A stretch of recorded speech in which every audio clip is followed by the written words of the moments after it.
Well, welcome to automated trading.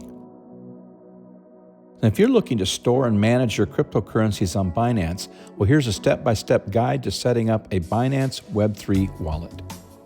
First off, if you haven't already done so, set up your account at Binance. And as a point of interest, Binance.com is for every other country other than the US. US citizens will use Binance.us. Now, once you have completed setting up your account, download the official Binance Wallet app from the App Store for iPhone or Google Play Store for Android devices. Open up the app and navigate to the tab that says Web3 Wallet, and then click on Create Wallet. Now, first off, set up a strong password, then follow the instructions to back up your wallet.